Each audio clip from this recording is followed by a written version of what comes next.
esta quarta conferência do ciclo sobre sismos, onde a ciência encontra a sociedade, e o tema global desta conferência é preparar para a emergência.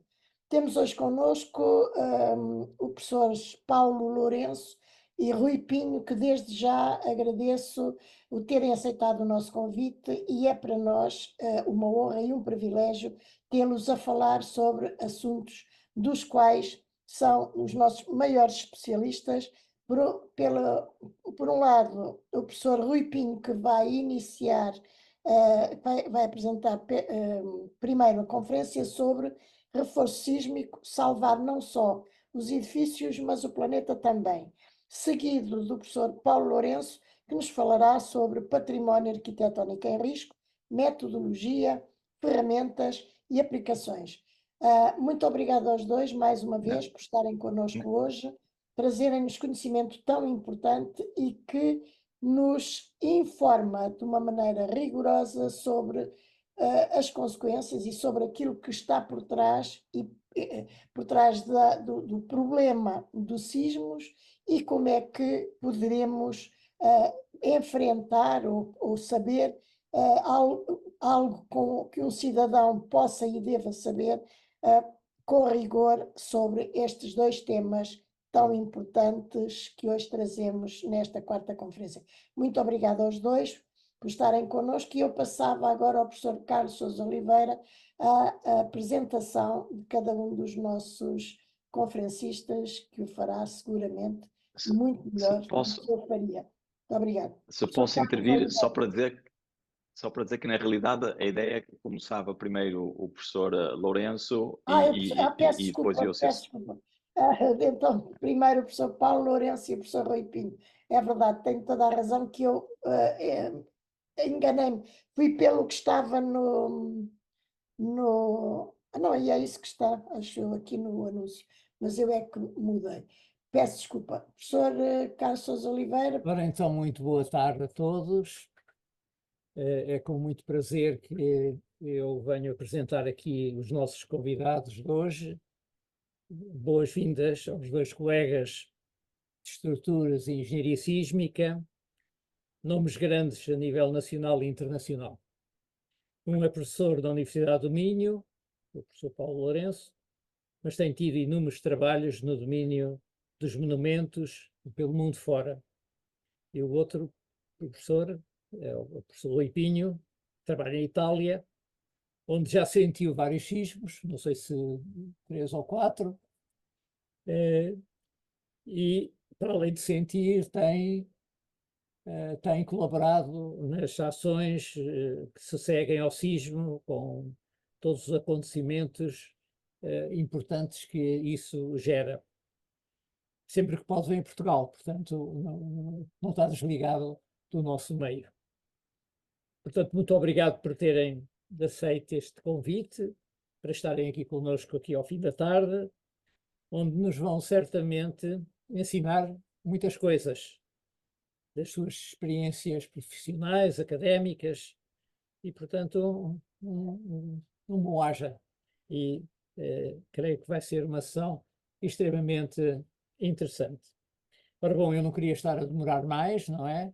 Eu tinha pedido cerca de meia hora a cada um dos oradores, para termos depois tempo. Este tempo também não é fixo, podem ultrapassar um pouco, mas para deixar um bocadinho de tempo para questões e podermos encerrar por volta das 7h30.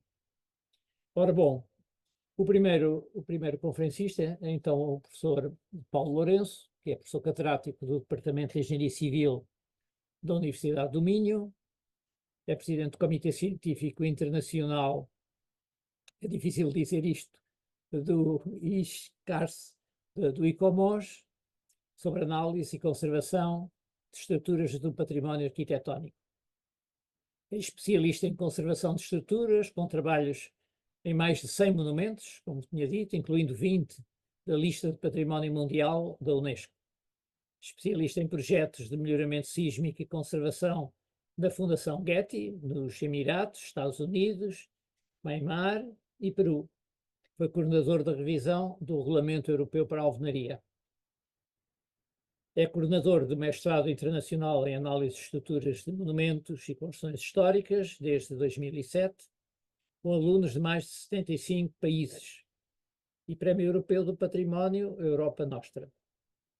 É também editor da International Journal of Architectural Heritage, uma das revistas mais interessantes e que nós, as pessoas da engenharia sísmica, utilizam muito, e do património.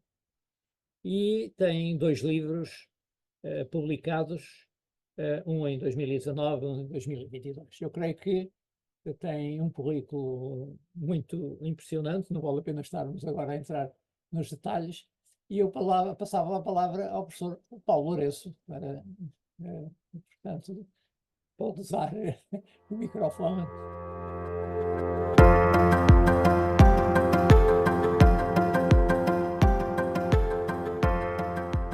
Obrigado. Ok, muito obrigado. Então, queria agradecer o convite para estar aqui este fim da tarde e queria certamente também cumprimentar os colegas que estão presentes.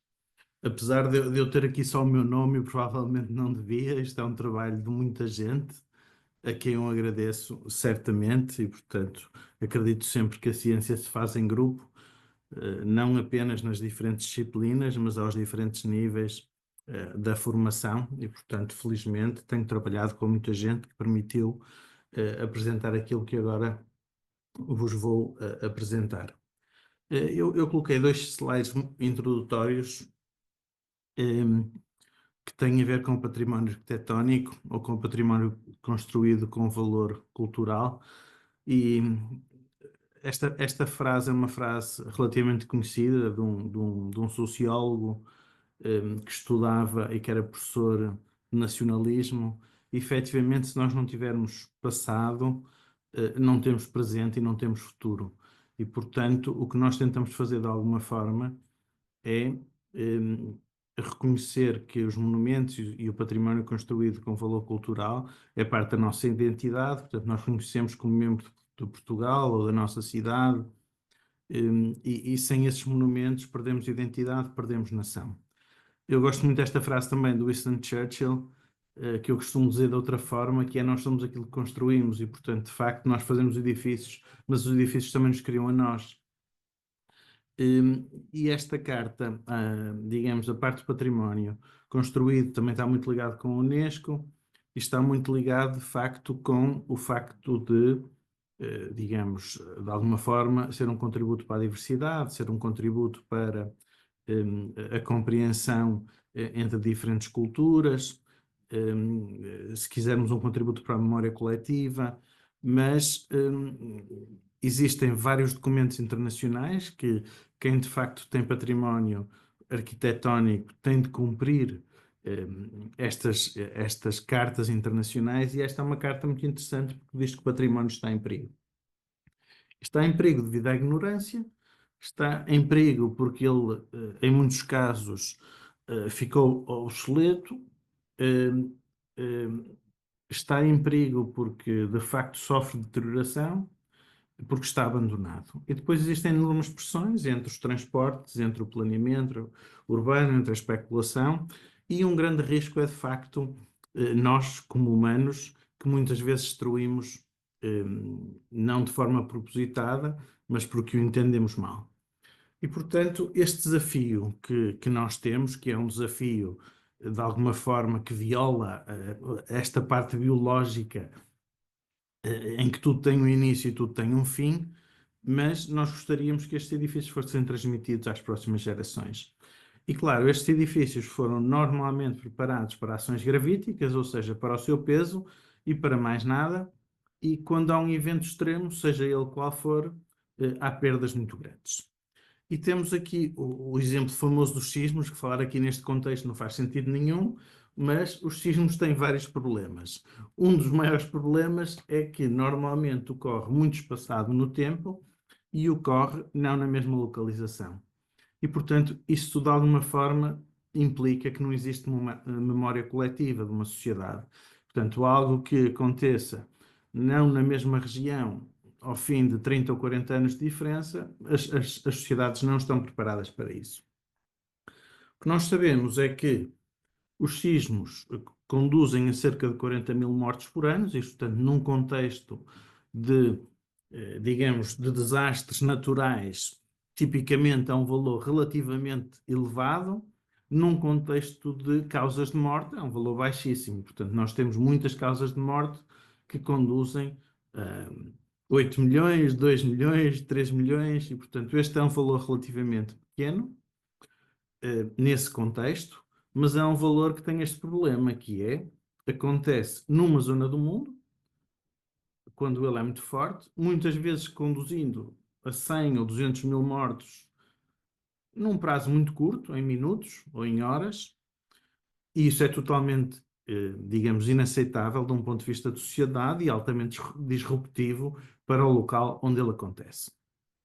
E o que nós sabemos é que 60% destas mortes são devidas a edifícios de alvenaria que tipicamente são cerca de metade do património construído. E o que nós vemos é isto. Portanto, nós trabalhamos, por exemplo, nos sismos de Nova Zelândia, são 120 igrejas, todas muito novas, quero dizer, com 100 anos de idade, e o que nós vemos é que se somarmos o vermelho, se calhar com metade do amarelo, que cerca de 2/3 das igrejas vão desaparecer. E é mais ou menos o que nós vemos. Aqui vemos, de facto, uma falha impressionante no terreno. Isto é a linha da falha. Esta linha de árvores era contínua. Também, digamos, a marca dos pneus era contínua e, de facto, é uma falha impressionante que tudo o que estiver relativamente próximo da falha vai sofrer perdas muito elevadas. Eu tenho aqui um conjunto de vídeos que foram feitos no nosso equipamento fantástico em Lisboa, que é a mesa sísmica do Laboratório Nacional de Engenharia Civil, em que nos mostra um bocadinho como é que estes edifícios funcionam. E, portanto, isto é uma parede de fachada no edifício granítico com pedras mal ligadas, com um sismo para fora da fachada, com duas paredes transversais, e o resultado deste sismo é que morreram as pessoas no interior do edifício e morreram as pessoas que estavam na rua. Isto é um outro edifício, digamos, com alguma dimensão que já foi reforçado, portanto, isto são os edifícios mais vulneráveis nas avenidas novas de Lisboa. Este é um edifício de 4 pisos, feito à escala 1:3, que já foi reforçado e, portanto, é um reforço extremamente simples, extremamente barato.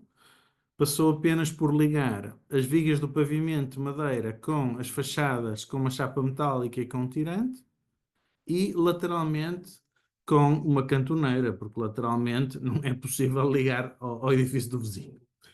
E, portanto, esta ligação tão simples não foi totalmente eficiente, mas podemos ver aqui que, por exemplo, a queda deste nembo, de acordo com a normativa, não é aceitável, portanto, não é algo que seja permitido que uma chaminé ou um nembo ou uma cornija caia e mate pessoas na rua. E vemos de facto como é que um sismo funciona, que principalmente se virem estas amplificações muito grandes em altura e conseguem ver que da parte de trás do edifício, ao mesmo ensaio, se focarem aqui na parte de cima, vão ver que o sismo é efetivamente, digamos, uma ação que atua em todas as direções e neste caso se traduz numa ação no plano e numa ação fora do plano. E portanto vê-se que estes nimbos vibram, se quiserem, como folhas de papel para fora do plano. E, portanto, se não fossem estes tirantes, tudo isto cairia e o edifício iria sofrer colapso. Portanto, nós estamos a falar de estruturas que normalmente são muito vulneráveis, materiais relativamente frágeis, construção muito pesada e muito mal ligado. E este edifício tão simples, que representa os gaioleiros tão típicos, digamos, de Lisboa de há 100 anos, com uma intervenção muito barata, conseguimos aumentar a capacidade do edifício 50%, o que é impressionante, eu diria, para o custo que estamos a falar, que é um custo absolutamente reduzido. Este é um segundo edifício, que é um edifício moderno, e eu acho muito interessante mostrar, porque mostra como um material que é de facto uma alvenaria de boa qualidade, moderna, mas um edifício bem ligado, que tem umas fendas impressionantes, mas isto são fendas no plano, são fendas de corte, que dissipam imensa energia. Eu estou a perder material junto às aberturas, estou a perder material nos cunhais, portanto aqui vai cair material, aqui já caiu, vai cair mais. Mas isto é interessante de compreender que é uma resposta sísmica fantástica. E é de facto isto que nós pretendemos. Porque estamos a falar de um sismo com uma magnitude muito elevada, portanto, isto corresponde, grosso modo, a 2,5 vezes um sismo em Lisboa, em Rocha. Portanto, é um sismo grande. E o edifício cumpriu a sua função, que é salvou vidas. Certamente que o edifício é irrecuperável, perfeito, mas é assim que nós projetamos hoje em dia. Não é económico projetar um edifício para resistir a um sismo, digamos, não expectável e, portanto, para um sismo que tipicamente poderá ocorrer com uma probabilidade muito baixa. Portanto, este edifício é um edifício que, de um ponto de vista de engenharia de estruturas, tem uma resposta excelente. É um edifício que, no dia seguinte, eu e uma série de colaboradores entramos no interior e, portanto, entendemos que o risco era suficientemente baixo para podermos entrar e fazer a inspeção do edifício. Mostro-vos, finalmente, mais um sismo para compreendermos como funcionam estas estruturas antigas, que também tivemos envolvidos na Grécia. E vos mostro, de facto, estamos a falar de estruturas altamente vulneráveis. Isto são estruturas de pedra miúda, com uma argamassa pobre, neste caso de 2 ou 3 panos. O pano exterior caiu todo e quando cai mata pessoas na rua e mata as pessoas que estão a tentar fugir dos edifícios. Os tímpanos, que são críticos, portanto, estas partes da estrutura estão na parte superior, sofrem amplificação. Elas praticamente não têm carga e praticamente não estão ligadas a coisa nenhuma. E, portanto, nós vemos isto em todos os sismos, que são zonas extremamente vulneráveis, as zonas das empenas. E depois digamos, este mecanismo habitual, que é as paredes que querem para fora do plano, de facto, muitas vezes que matam gente na rua e impedem o acesso, e muitas vezes cai o edifício totalmente, matando também as pessoas no seu interior. O que nós pretendemos é isto, é tornar essas estruturas menos vulneráveis e, portanto, permitir que o dano ocorra sempre no plano, com fendas no plano. E a mensagem para estes géneros de estruturas bastante vulneráveis é assegurar um comportamento global da estrutura, que às vezes designamos tipo caixa, para que não ocorram estes colapsos. Bom, eu gostava de falar um pouco sobre a metodologia a adotar. A metodologia a adotar não é muito simples. Porquê? Porque isto é o que temos na normativa atual, que os engenheiros seguem. Eu diria que o anexo nacional que foi feito em Portugal para esta normativa, eu acho que é um anexo de qualidade e diz uma série de coisas muito interessantes, tais como os monumentos e os edifícios históricos são construções singulares e a normativa não se aplica, porque a normativa tem subjacente modelos de comportamento, modelos de organização da estrutura, que a maior parte dos monumentos são excepcionalmente diferentes. Depois também diz isto que é muito interessante, que é as estruturas existentes traduzem o estado de conhecimento à data, tipicamente pensadas para ações gravíticas. Muitas vezes ocorrem erros importantes e muitas vezes já sofreram as maleitas do tempo e, portanto, já sofreram dano que muitas vezes está escondido. E, portanto, temos sempre incertezas. Como é que tentamos abordar isto? De uma forma bastante diferente dos edifícios modernos que projetamos. Portanto, num edifício moderno, nós damos um peso muitíssimo elevado à análise estrutural. Num edifício existente, nós damos um peso moderado à análise estrutural. Porque temos uma série de evidências, que é a história do edifício, uma série de documentos que nos dizem como é que o edifício se comportou no passado, como é que foi construído. Temos a inspeção e o estado atual do edifício, portanto, o edifício é um testemunho que nós vemos, e temos a capacidade de fazer monitorização do edifício que já existe. E tudo isto são evidências. Depois temos a análise estrutural, que é uma hipótese. E, portanto, eu digo sempre, digamos, aos meus alunos, quando falamos sobre modelos, que se alguém faz um modelo e o modelo diz que a estrutura já devia ter caído, por exemplo, com a ação de um sismo que ela já sofreu ou com uma ação gravítica, o modelo está certamente mal, porque a estrutura está de pé. Portanto, o modelo tem hipóteses, as hipóteses têm de ser validadas, ok? E nós tomamos decisões, quer sobre a segurança, quer sobre as intervenções, com base nestes dois tipos de informações, que é uma informação do tipo de evidência e uma informação hipotética, vamos dizer assim. Portanto, é um tema específico, bastante mais complexo que fazer uma estrutura nova, onde temos muita liberdade. É um tema que a incerteza está sempre, a subjetividade está sempre, o que quer dizer precisamos de profissionais qualificados e bem treinados, senão o resultado é um desastre.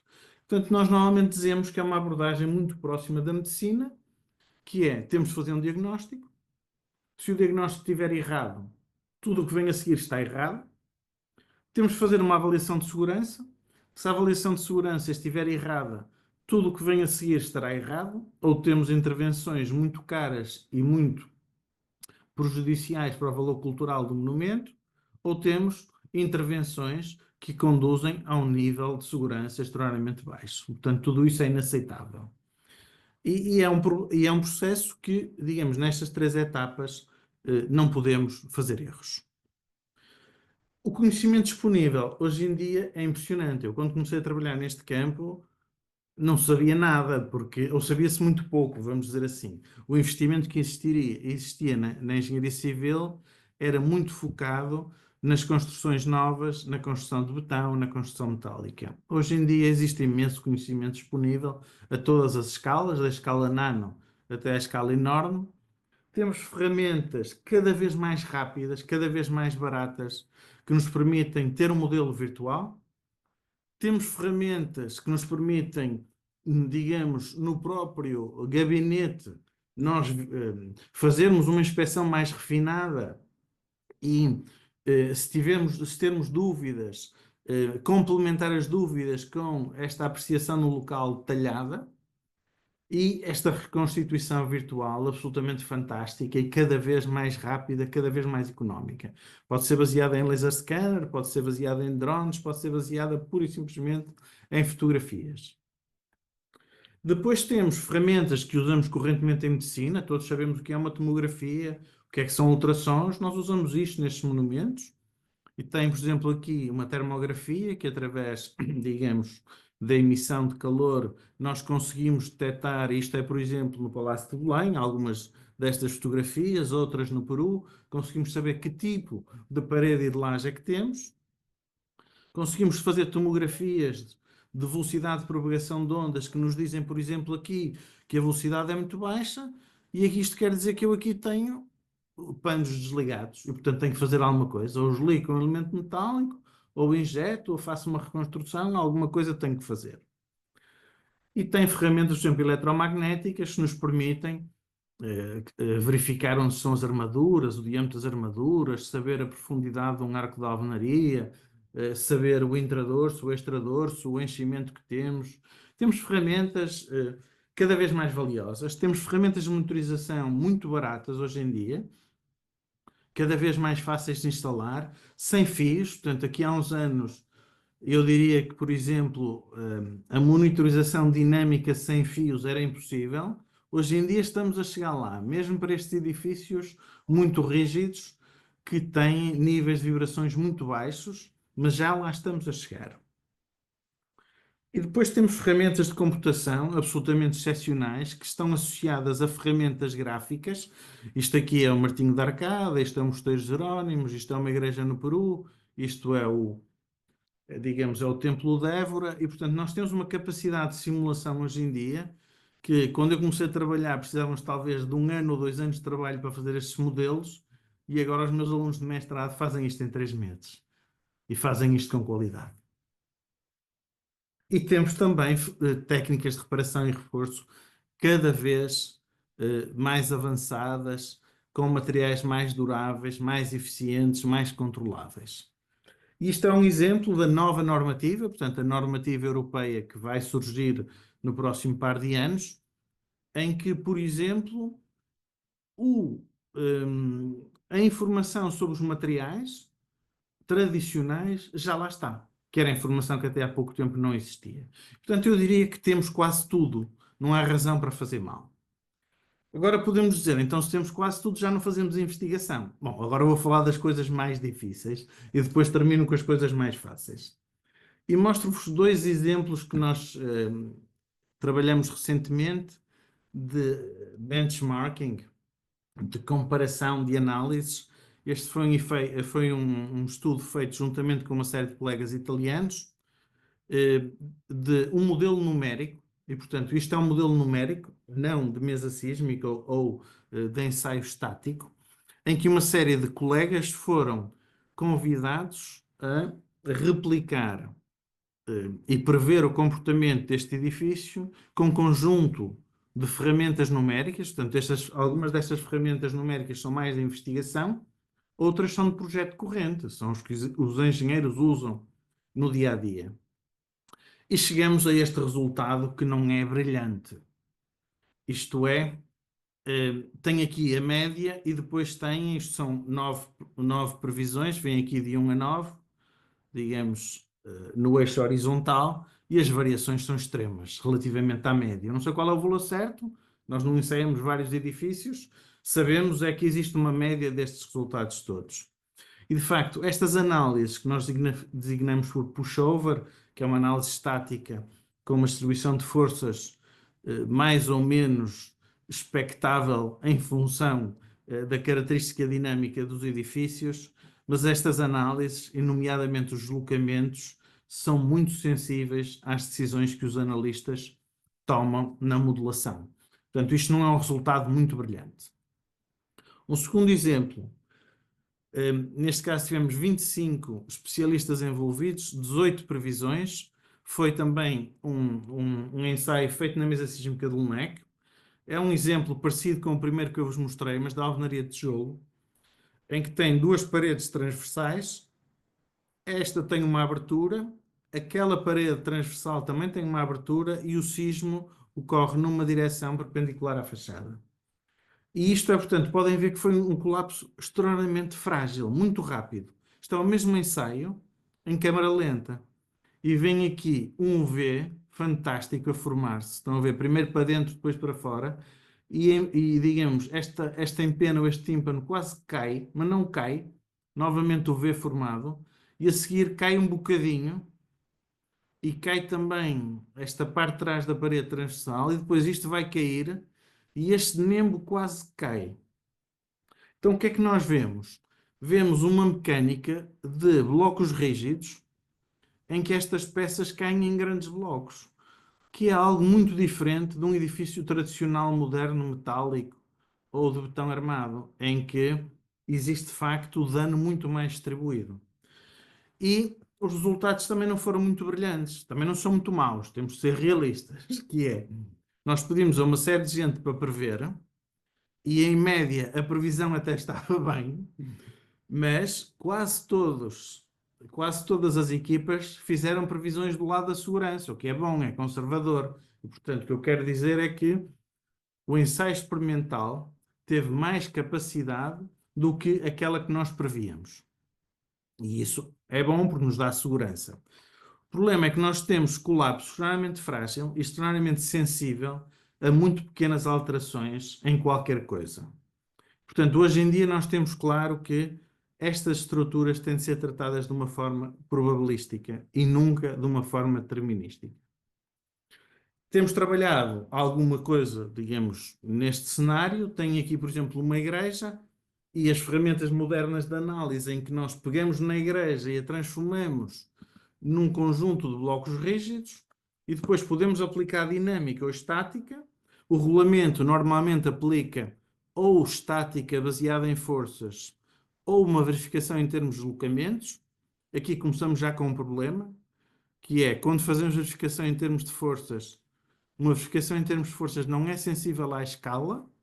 Quero dizer, se eu tiver uma igreja que tem o tamanho real metade ou 1/3, em termos de força, a capacidade da igreja é sempre a mesma. Em termos de deslocamento, a capacidade é totalmente diferente. Isso é bem conhecido na dinâmica. Temos também, por exemplo, que aqui a capacidade para a igreja, a escala 1, digamos, 1:1, que é a escala real, é 0,48 G da gravidade.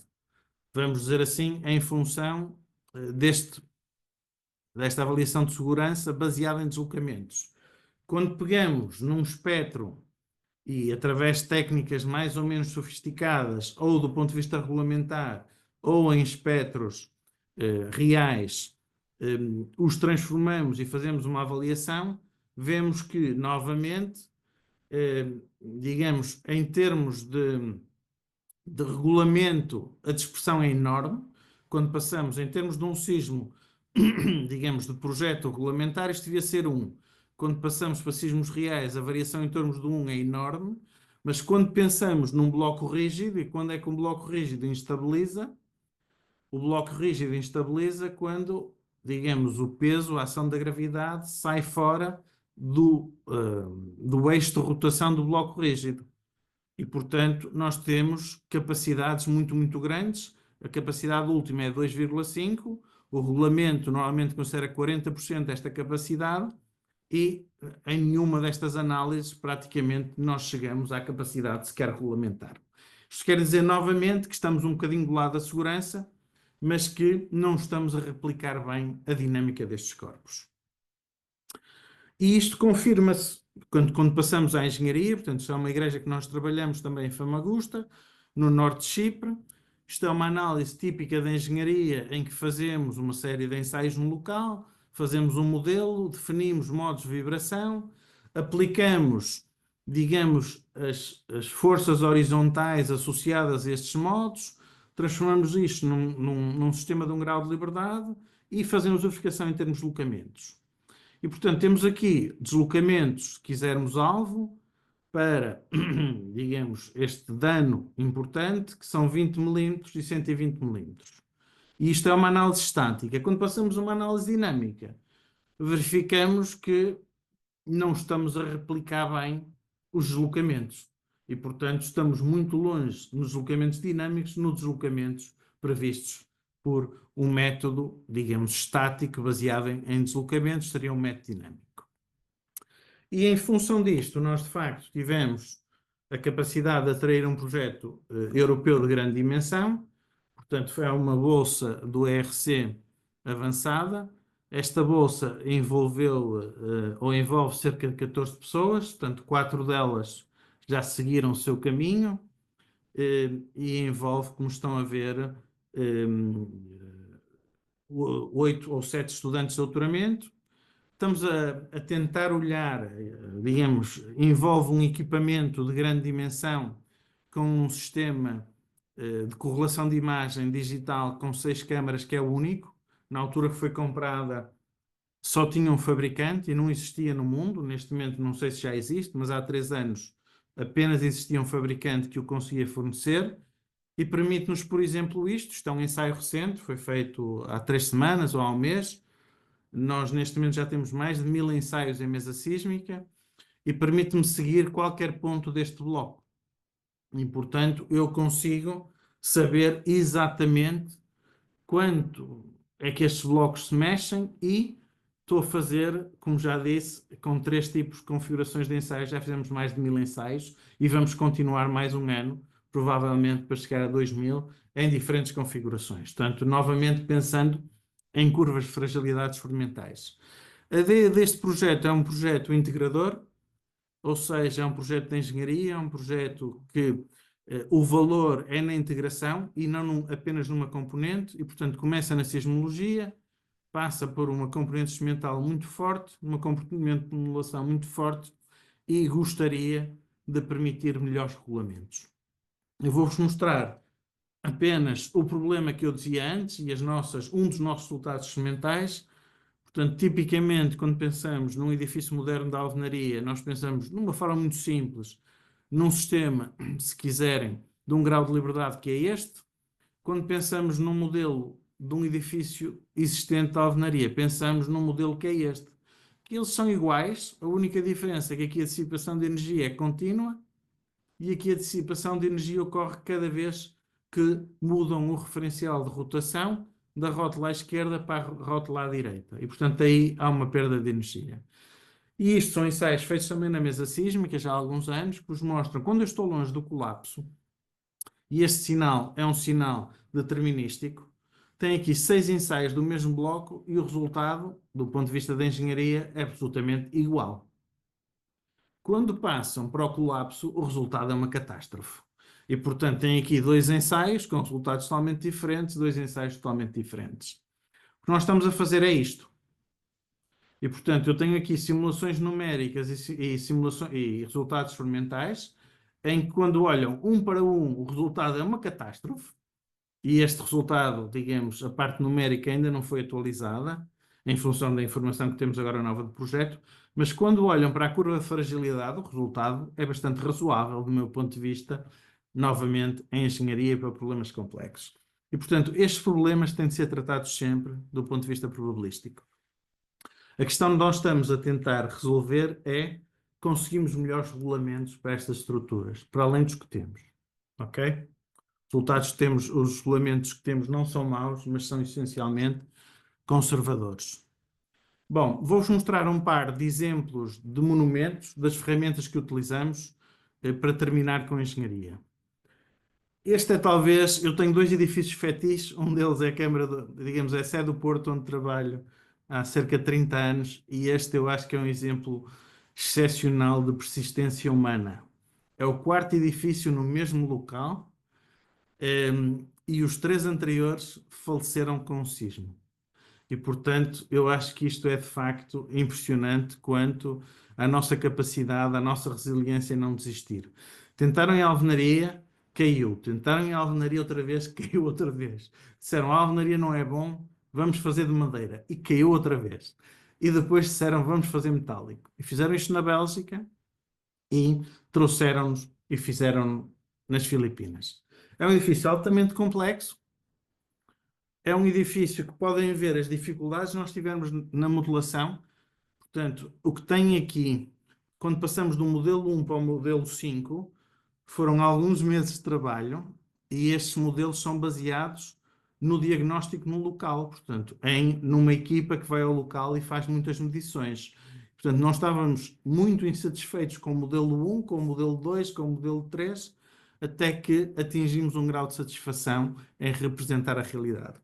Depois fizemos uma análise que nos diz que o edifício ainda tem segurança, mas ele é metálico, está a sofrer imensa corrosão, e se não passarem a corrosão, o edifício número 4 vai cair no próximo sismo. E, portanto, a ação tem de ser feita rapidamente. Um segundo exemplo que eu acho que também é muito interessante, que trabalhamos no Vale dos Templos, em Bagan, demonstra como estes edifícios podem ser vulneráveis. Isto foi um sismo que teve 4 perdas humanas e teve, como estão aqui a ver, 10 edifícios danificados. Eu diria que é um sismo muito ligeiro. Claro que qualquer perda humana é uma perda importante, mas no contexto de perdermos 40.000 pessoas por ano, é uma perda ligeira. Mas caíram 400 templos. E isso demonstra como estes edifícios podem ser vulneráveis. É um problema de amplificação dinâmica, é um problema severo de amplificação dinâmica, e o resultado foi uma catástrofe. E, portanto, nós tivemos uma equipa a fazer novamente este diagnóstico no local complicado, e depois resolvemos um problema de engenharia que eu acho muito interessante, que foi, estas análises do templo completo são impossíveis, e são incontroláveis, e são extremamente difíceis, porque estamos a falar de respostas altamente localizadas. E então usamos a engenharia para simplificar o problema e para fazer análises extremamente simples que nos mostram que os templos deviam cair com o sismo que aconteceu. E que agora nos permitem que o templo não venha a cair com os próximos sismos, idealmente. Segundo exemplo, eu sei que o nosso colega Tiago Ferreira está presente e a maior parte do trabalho que estou aqui a mostrar é dele, apesar do último já não ser com ele, mas temos todo o gosto em continuar a trabalhar. Mas é um exemplo muito diferente e ferramentas para estes edifícios ao nível do território. E, portanto, nestes edifícios, eu quero ter a maior precisão possível na simulação do edifício. Quando trabalho ao nível do território, quero ter ferramentas expeditas, muito simples, baseadas em formulários, baseadas idealmente em drones, baseadas em inspeções que possam ser feitas por um conjunto de equipas de forma em semanas, ok? E aqui tem alguns exemplos de algumas avaliações no território e, portanto, a preocupação aqui não é saber se este edifício é laranja ou é verde. A preocupação é se no território nós estamos bem. Portanto, são cenários que fazemos que permitem saber edifícios colapsados, mortos, edifícios que não têm, digamos, pessoas que não têm habitação. Isto é essencial para ter uma resposta da prevenção civil imediata. Quantos alojamentos temporários eu preciso? Quantas camas preciso no hospital? Quantas ambulâncias tenho de enviar? Depois temos possibilidade de fazer análises de sistemas de reforço no território e saber quanto reduz a vulnerabilidade e saber, por exemplo, quanto é que impacto tem no território. E isto são curvas muito importantes que nos permitem saber se, quando eu faço estas intervenções, a longo prazo, eu faço uma análise custo-benefício, eu perco dinheiro ou ganho dinheiro. Eu acho que, como sociedade, se existe um estudo válido, cientificamente e tecnicamente, que me diz que eu, a longo prazo, ganho dinheiro, a nossa missão como sociedade é investir. Se temos um estudo que nos diz que eu, a longo prazo, perco dinheiro, e é o caso, certamente, de algumas zonas em que mora muita pouca gente, e, digamos, parte do território estão quase abandonadas, por exemplo, aí é uma decisão da sociedade, que é, nós aceitamos viver com este nível de risco ou não? Queremos investir para baixar o nível de risco, mesmo que economicamente não seja benéfico? É uma decisão que temos de tomar. No outro caso, se há benefício, é uma decisão inconsistente, eu diria, é uma decisão inaceitável não se reduzir o risco. É possível estudar caminhos de evacuação. Isto também é muito importante para as pessoas poderem afastar-se ou o seguro, ou, digamos, de ser possível prestar-lhes auxílio. E eu não mostrei aqui, digamos, curvas ou discussões sobre risco e sobre formulações do que é o risco em engenharia. Há várias formulações, elas são todas iguais, mas aparecem fórmulas diferentes. Esta é a fórmula que eu gosto mais hoje em dia, porque além de termos, digamos, a perigosidade, a exposição e a vulnerabilidade, temos a capacidade. E, portanto, temos de pensar em muito mais que a fragilidade física, mas em todas as outras dimensões societais, culturais, ambientais, políticas, associadas à capacidade de aceitar o desastre e recuperar o desastre. Nós temos trabalhado agora bastante em análises multirrisco, são análises extremamente complicadas, que envolvem, por exemplo, fogo, cheias, sismos, liquefação, e, digamos, um conjunto de efeitos que podem ser em cascata ou não, e que eu diria que é uma área da ciência que precisa de imensa investigação, porque tipicamente são áreas herméticas. As pessoas trabalham no fogo, as pessoas trabalham no sismo, e quem trabalha nas cheias, e, portanto, todas as ferramentas são muito difíceis de harmonizar e as abordagens são muito difíceis de harmonizar. E tem aqui, digamos, resultados relativamente a Lisboa, que eu acho que são relativamente interessantes, que nos permitem, por exemplo, saber que para eventos, digamos, com períodos de retornos muito longos, por exemplo, o sismo é o grande responsável pelas perdas, mas para exemplos com períodos de retorno relativamente curtos, por exemplo, as cheias passam a assumir relevância. Isto permite-nos novamente tomar decisões tecnicamente informadas, decisões políticas, decisões societais sobre como, digamos, gerir o risco. Deixávamos este slide, talvez para a discussão, não tenho resposta para nada disto, mas quando fazemos análise de risco, a parte da exposição é fundamental. Quando dizemos que, por exemplo, mosteiros jerónimos, digamos, têm um valor incalculável, implica que eu não consigo fazer análise de risco. Porque incalculável não é valor. E, portanto, há gente a discutir sobre avaliação económica do património. Uma questão que eu acho que é muito importante, nós temos falhado bastante como país, que é, se nós demonstramos que existem estudos internacionais, existem estudos nacionais que demonstram que o investimento em mitigação, em muitos casos, é um benefício. Como é que conseguimos convencer a sociedade e os políticos a investir em reduzir ou mitigar o risco? E depois temos este problema que é, se temos neste momento tudo isto, eu diria uma panóplia de ferramentas impressionante, de conhecimento, como é que as podemos usar a favor da sociedade? Muito obrigado.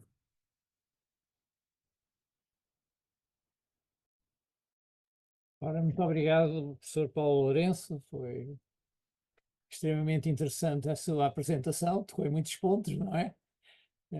Uma panóplia de temas, mas deixamos para a discussão daqui a pouco. E eu ia passar agora a palavra ao professor Rui Pinho. Um momento. Deixamos a discussão depois em conjunto dos dois. Ora, o professor Rui Pinho é atualmente professor catedrático de Engenharia Sísmica na Universidade de Pavia, em Itália. Licenciou-se em Engenharia Civil pela Universidade do Porto em 1995, iniciando depois a sua carreira de investigação no Imperial College, em Londres, onde obteve o mestrado e o doutoramento na área de Engenharia Sísmica. Transferiu-se depois para Pavia, em 2001, onde nos últimos 25 anos desempenhou as funções de diretor operativo da Escola Pós-Graduação em Engenharia Sísmica e Sismologia de Engenharia, a Rose School, e foi secretário-geral fundador do GEM, Global Earthquake Model, vice-presidente executivo do Centro Europeu de Formação e Investigação em Engenharia Sísmica, o EUCENTRA, e, mais recentemente, foi presidente do comitê organizador da 18ª Conferência Mundial sobre Engenharia Sísmica, que teve lugar há poucos meses em Milão. E, portanto, eu passo o microfone ao professor Rui Pinho.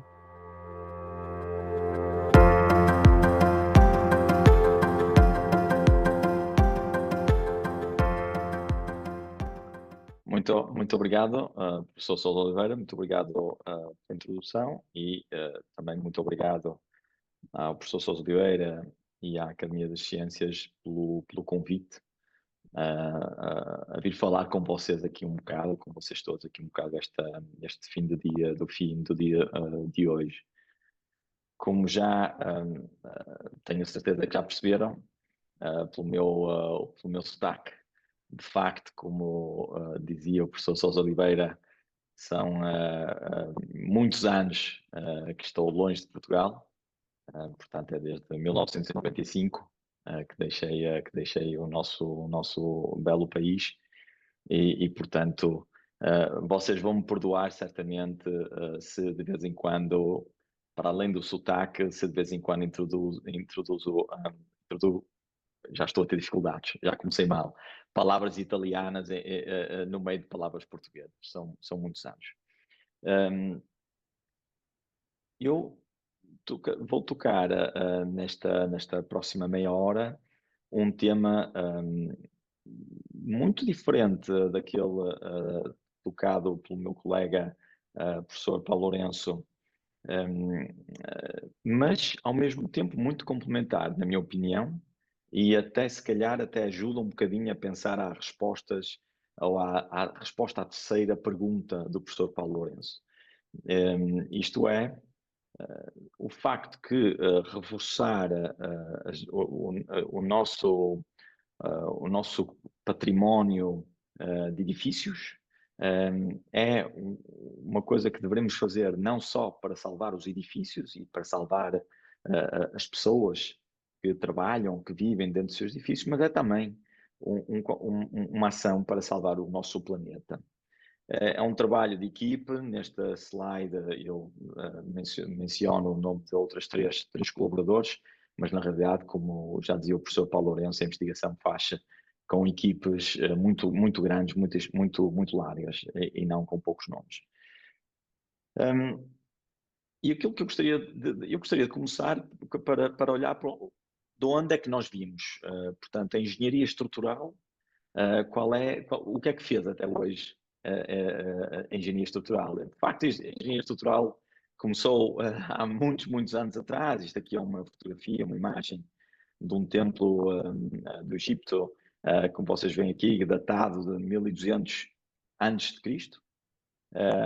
Portanto, são muitos anos a construir estruturas.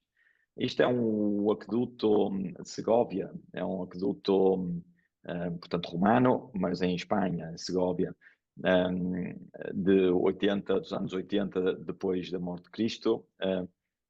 São 17 quilómetros, uma estrutura que ainda está em pé, perfeitamente em pé, uma estrutura verdadeiramente formidável. Isto é a estrutura do Panteão em Roma, que ainda hoje tem a maior cúpula em betão não reforçado no mundo. Mais uma estrutura verdadeiramente espetacular. Isto são só alguns exemplos. Isto é a Mosqueia de Sofia em Istambul, com todas as suas cúpulas que se intersetam. Notre Dame, uma fotografia antes do incêndio, se bem que estão a recuperar Notre Dame, a Catedral de Notre Dame, para o seu esplendor pré-incêndio. Como se percebe também do meu sotaque, o meu sotaque tem misturas de italiano e de inglês, mas provavelmente também tem mistura do sotaque do Pórtico e portanto, obviamente, uma fotografia da Ponte Luís I, uma obra de engenharia fenomenal, especialmente no tempo, na altura em que se construiu. Para chegar aos anos mais recentes, o Empire State Building nos anos 30, o Burj Khalifa em Dubai, 2004, este espetacular edifício em Singapura, que vemos sempre quando seguimos o Grande Prémio de Fórmula 1 em Singapura, vemos sempre este edifício. E este plano para o Sky Mile Tower, que se prevê que venha completado depois em 2045, com uma altura como o próprio nome indica, de 1,5 km. Portanto, a engenharia estrutural, de facto, tem evoluído imenso nestes séculos ou em milhares de anos. Tem também evoluído, como dizia o meu colega, o professor Paulo Lourenço também, tem evoluído em termos de proteção da vida dos ocupantes, especialmente naqueles países em que as novas técnicas de construção, os novos materiais podem ser aplicados. E, portanto, o que se vê neste gráfico, aqui à esquerda, indico com o meu apontador, isto era o número de vítimas causado do terremoto em São Francisco, Califórnia, de 1906, e depois o número de vítimas no terremoto de 33, depois 71, 89 e 94 Northridge. E, portanto, claramente repito, não é em todos os lugares do mundo, não é? Porque podemos, obviamente, também falar de outros exemplos com números muito diferentes. O terremoto Haiti, o terremoto da Indonésia, de Sumatra, etc. Mas nos países onde esta evolução das técnicas de construção, das normativas, das normas de projetação, etc., onde essa evolução se verificou, de facto, o avançamento da engenharia estrutural permite salvar vidas, onde podemos, como apresentava o meu colega, o professor Paulo Lourenço, antes, quando podemos reforçar os edifícios usando as técnicas corretas, podemos salvar as vidas, garantir salvar as vidas dos ocupantes dos edifícios. Mas hoje, cada vez mais, nos apercebemos que não basta salvar as vidas. Salvar a vida dos ocupantes é muito importante. Salvar a vida da população é extremamente importante. Mas estamos a perceber hoje, cada vez mais, que o valor de salvar a população existe se existe também um planeta em que essa população possa habitar. Hoje, cada vez mais, nos apercebemos que também o nosso planeta precisa de ser salvado. E, portanto, isto vê-se através de diversos indicadores.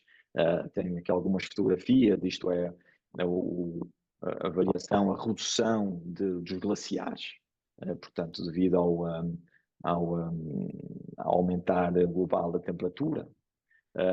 Vemos estas mudanças climáticas, cada vez mais temos fenómenos de cheias em todo o mundo, ou fenómenos de secas, onde antes não havia secas, e que agora começamos a ter estes fenómenos ali também.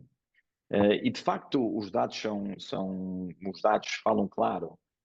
Se olharmos para o aumento da temperatura média no planeta, vocês veem que nesta imagem é clara, é uma imagem que está praticamente toda para o lado vermelho, amarelo-vermelho, isto é, para o lado em que temos uma temperatura que aumentou desde 1991 aos dias de hoje. Portanto, é um planeta em que a temperatura está a aumentar. Isto é um outro gráfico que mostra exatamente a mesma coisa. Portanto, estas linhas aqui em baixo, em cinzento, começam em 1940 e depois temos uma linha para cada ano até ao 2023 e, portanto, vê-se perfeitamente um aumento, por exemplo, no mês de julho, vê-se um aumento desde 1900, de temperatura média de ao torno aos 15 graus e meio para 17 graus. Portanto, a temperatura média está claramente a aumentar. E está a aumentar porque nós estamos cada vez mais a emitir na atmosfera dióxido de carbono, portanto, que cria este efeito de estufa, e, portanto, a temperatura aumenta. Neste momento, nos dias de hoje, estamos a emitir 37 bilhões de toneladas de dióxido de carbono, mas não emitimos só dióxido de carbono.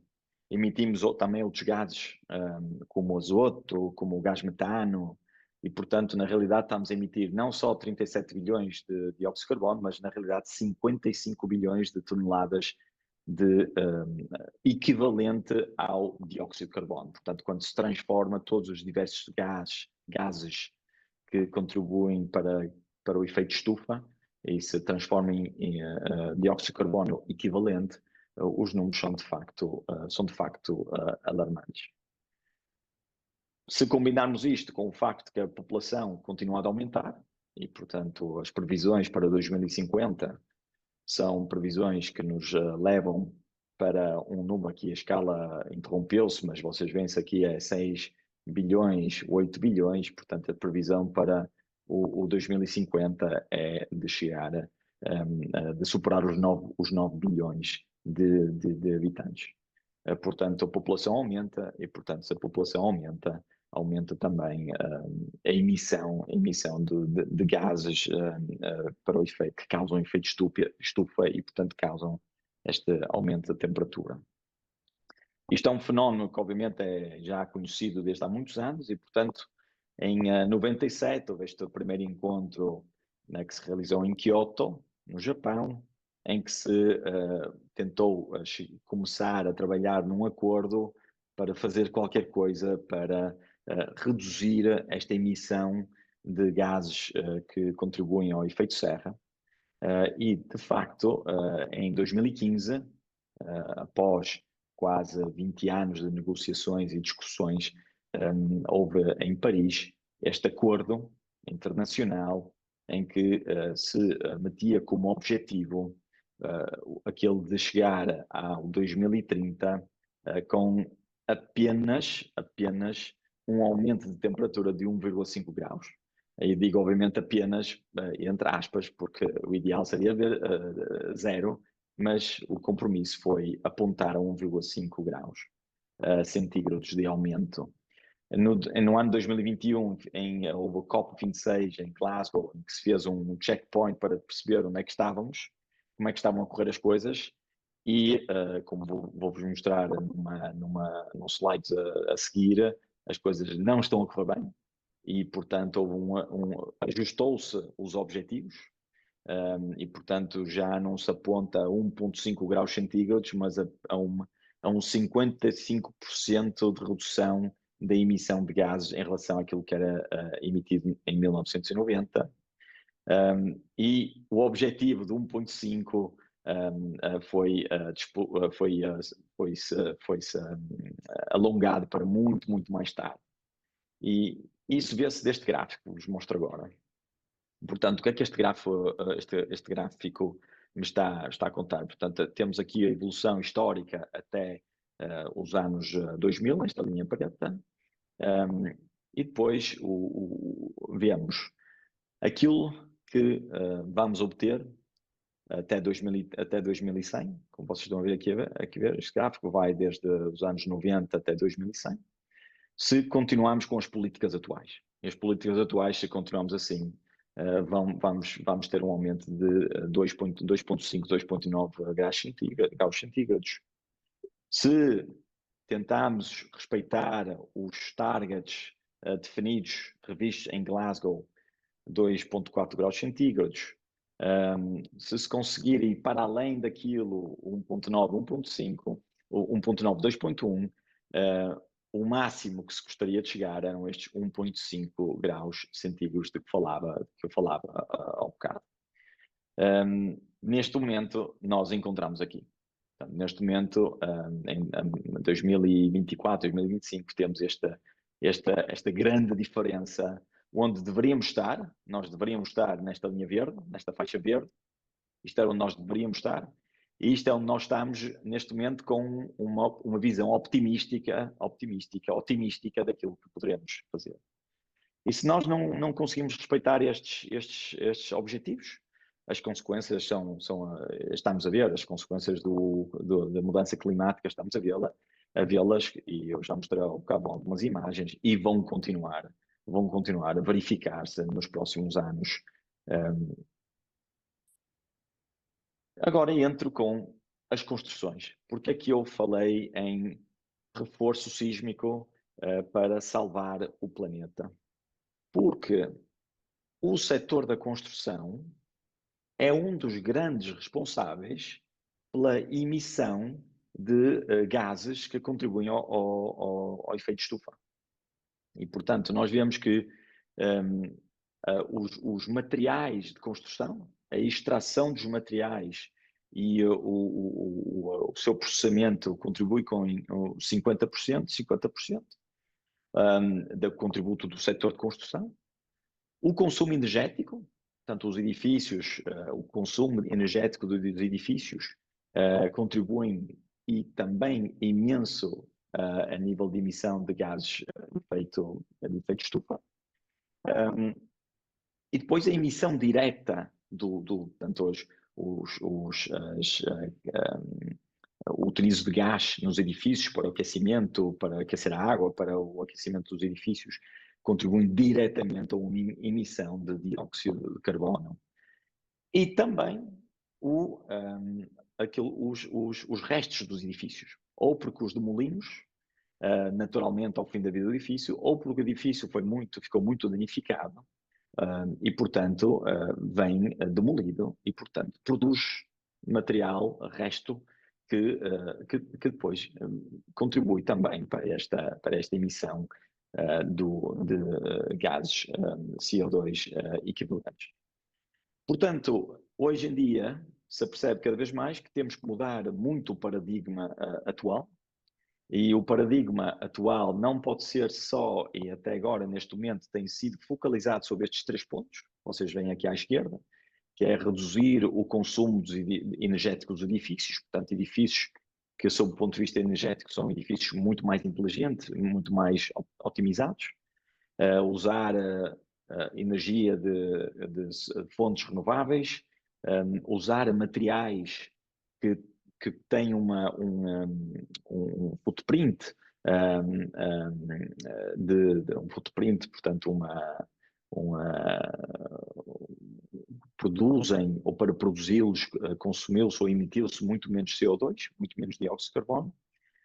E isto é um atual trend dos últimos anos, dos últimos 20 anos, 20 anos esta parte. E, portanto, cada vez mais temos estes edifícios que são cada vez mais verdes, mais ecológicos.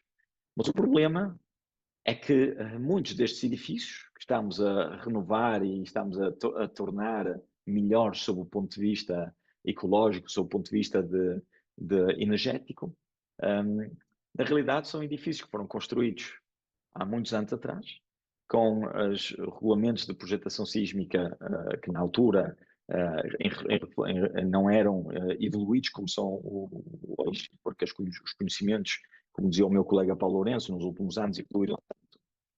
E, portanto, são edifícios que, quando estão sujeitos à ação sísmica, se danejam, que é uma palavra italiana, que danificam, e se calhar colapsam também. E, portanto, o investimento que nós fizemos para melhorar o comportamento energético vem totalmente perdido, como se pode ver nesta fotografia. Portanto, esta é uma fotografia muito clara. Portanto, houve um investimento em instalação de painéis solares ou de instalação de revestimentos térmicos melhores para o edifício. É um investimento que foi totalmente perdido quando o edifício depois se danifica ou o edifício colapsou. E, portanto, investir só na parte da eficiência energética, provavelmente energética não é uma palavra portuguesa, mas vocês estão a perceber, e, portanto, eu vou continuar a usá-la. E não basta. E, portanto, temos que mudar completamente o paradigma, e, portanto, o paradigma é cada vez mais um paradigma de ciclo de vida completo, em que vocês estão a ver aqui o meu indicador, o meu mouse, penso, em que, portanto, quando inicio na parte de obter os materiais de construção, e durante toda a vida da estrutura, a maneira como a estrutura responde aos sismos, o reforço sísmico que eu vou utilizar, e depois o fim da vida do meu edifício tem que ter em conta também estes impactos ambientais. E, portanto, eu posso fazer muitas coisas, e vou-vos dar alguns exemplos nos próximos slides, para respeitar esta engenharia de ciclo de vida. E são imensos exemplos, eu vou-vos dizer só alguns. Portanto, um simples, obviamente, é nesta fase inicial, portanto, na fase inicial da vida, utilizar materiais que são materiais amigos do ambiente, materiais que têm um consumo de CO2 ou uma emissão de CO2 baixa. E, portanto, isto é um exemplo. Um outro exemplo é quando vou fazer reforço dos edifícios existentes, usar estes materiais, portanto, não necessariamente, porque, como dizia muito bem o meu colega Paulo Lourenço, o grande problema atual são os edifícios existentes e não necessariamente os edifícios novos, e, portanto, reforçar os edifícios existentes com estes materiais. Mudar o paradigma da projetação e portanto, é verdade aquilo que dizia o meu colega antes, que edifícios que têm danos, mas que não colapsam, e, portanto, que protegem vidas ocupantes, são edifícios que respeitam uma série de objetivos, mas têm o preço a pagar, é que quando temos depois que reparar o dano, de novo, para reparar o dano, vamos ter que, de novo, usar materiais que vão ter um custo a nível de impacto ambiental. E, portanto, usar novas técnicas de reforço ou de construção que nos permitam de diminuir este dano, de concentrar o dano naquilo que nós chamamos fusíveis. Portanto, ter, exatamente como nós temos fusíveis no nosso sistema elétrico, nas nossas casas, ter fusíveis também estruturais, onde se concentra o dano e, portanto, o dano não se espalha em todo o edifício. Se calhar ainda mais importante é de encontrar soluções de construção modulares que se possam montar e desmontar, de maneira que eu possa montar e desmontar no fim de vida do edifício e não necessariamente deitar para o lixo, não? E, portanto, poder reutilizar estes materiais, estes elementos de construção, usar também ligações standards para que eu possa desaparafusar um painel e aparafusá-lo num outro edifício, e que possa fazer também estes interventos de modo incremental, de modo gradual, porque o investimento, se calhar, inicial é demasiado, e, portanto, são novos paradigmas que se conseguimos adotar e que se começam já a ser adotados em alguns sítios, e posso confirmar também aqui em Itália, podem de facto ter um impacto muito importante na diminuição do impacto ambiental e, portanto, contribuir a salvar o nosso planeta. É evidente que nós, quando fazemos este tipo de decisões projetuais, de projetação, temos que fazer os cálculos. E eu não vou entrar no detalhe dos cálculos, mas vou só mostrar que os cálculos existem, os instrumentos para fazer esses cálculos existem. Vou-me concentrar não em todo o ciclo de vida, mas só no ciclo de vida de reforço, portanto, só daqui para a frente. Portanto, esta próxima slide, estou-me a concentrar só nas estruturas que existem já e, portanto, vamos reforçar. E vou ter que considerar, portanto, o impacto económico dos sismos sobre esta estrutura e do custo de reforço e da diminuição do impacto económico quando depois esta estrutura reforçada for impactada por sismos, o impacto ambiental e, obviamente, o impacto social, as perdas de vida humana, os feridos, e toda a falta de trabalho, a impossibilidade de ir à escola, todos os impactos sociais que quisermos considerar. Como eu dizia, existem modos para calcular estes impactos económicos. Algumas das coisas que fazia, que mostrava também antes de mim o professor Paulo Lourenço, e, portanto, eu não vou entrar no detalhe destas formas, mas as formulações existem para calcular os impactos económicos, quer do custo do reforço, e quer do custo de investimento inicial e o tempo que nos vai demorar a recuperar este investimento inicial. E como eu dizia há bocado, se o investimento inicial é muito elevado, podemos utilizar técnicas de reforço incremental para poder investir aos poucos durante os anos. O cálculo do impacto ambiental, as formulações existem já e, portanto, pode-se já calcular o impacto ambiental dos reforços e dos sismos, porque os sismos, como eu dizia há bocado, causam dano e dano causa impacto ambiental. E o impacto social, as perdas de vida humana, os feridos, etc, etc. Portanto, são tudo coisas que nós podemos calcular e podemos usar para comparar as diferentes soluções de reforço. Portanto, imaginem este diagrama que eu estou aqui a mostrar no slide. Neste eixo horizontal temos o custo de vida do edifício, portanto, os custos também causados dos danos sísmicos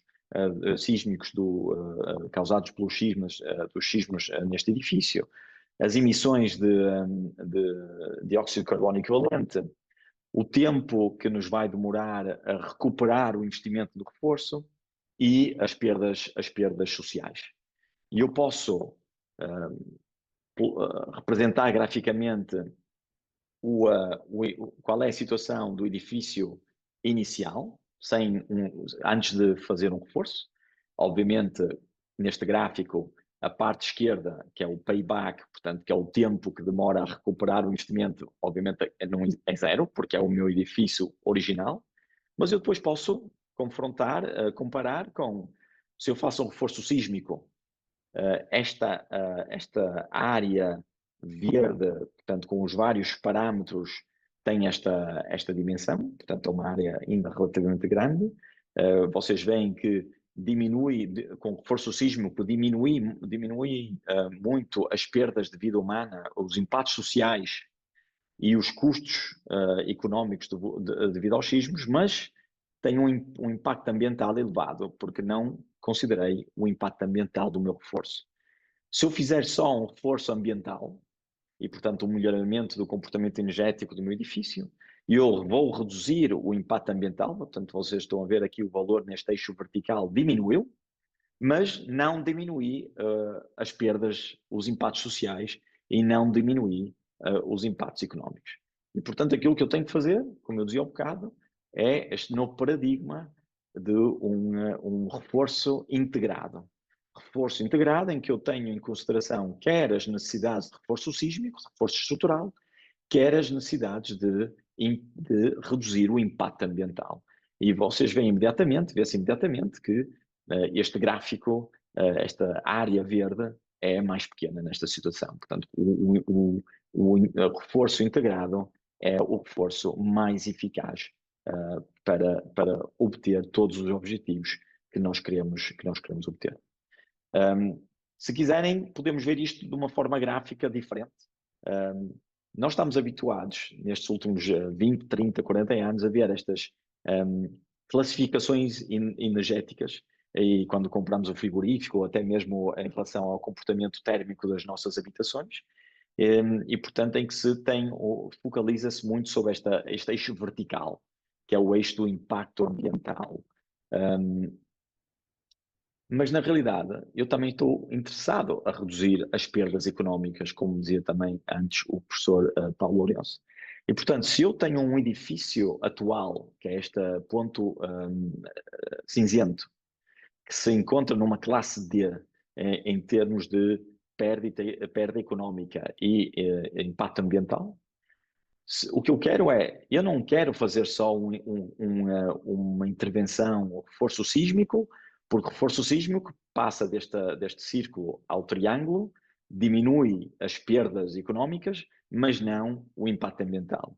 E eu não quero fazer só uma redução do impacto ambiental através de um reforço energético, mas o que eu quero fazer é intervir nos dois.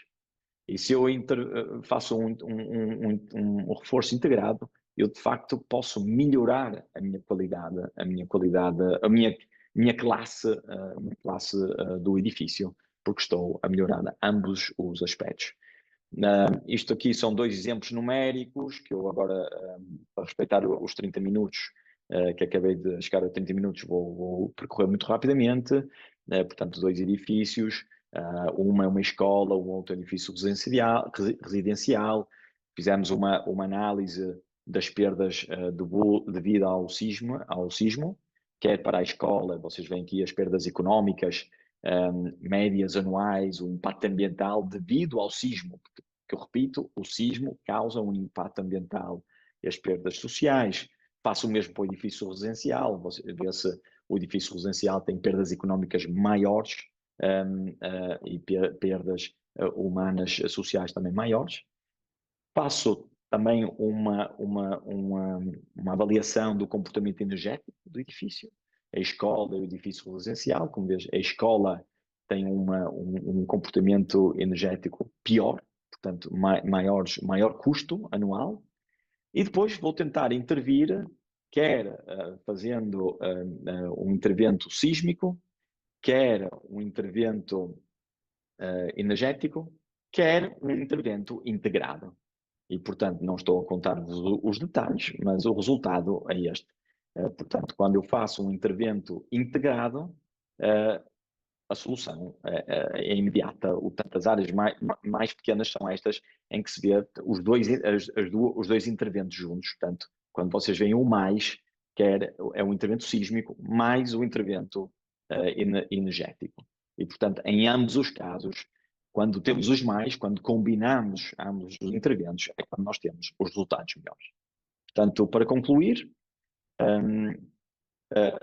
como disse, nós temos que cada vez mais pensar nos nossos edifícios como edifícios que devem resistir não só aos sismos, mas que devem resistir aos sismos de forma ambiental, de forma que tem em consideração também o impacto ambiental. O processo para obter esses resultados existe já, e são práticos e são já usados por exemplo, em Itália e em outras partes do mundo, se bem que ainda não de forma muito difundida. Fecho com esta frase da Presidente da Comissão Europeia, Ursula von der Leyen, em que isto é uma frase de há uns 2, 3 anos atrás, se não me engano, em que de novo se sublinhava a necessidade de mudar a maneira em que nós funcionamos como sociedade para ter conta do impacto que o nosso planeta precisa também de atenção, precisa também de ser salvo. E com isto termino e agradeço-vos pela atenção e peço de novo desculpa por os erros de português que cometi durante esta meia hora. Muito obrigado, professor Rui Pinho. Foi excelente a sua intervenção e completa, de facto, um pouco a do professor Paulo Lourenço. Temos algum tempo para perguntas. Eu não sei se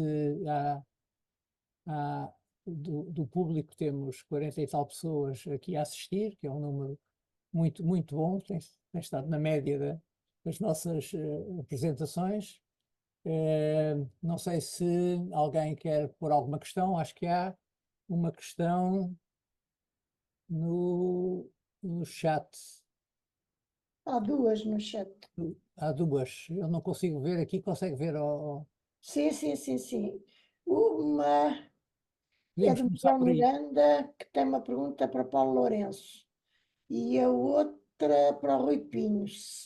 Não estou a ver, eu posso ler.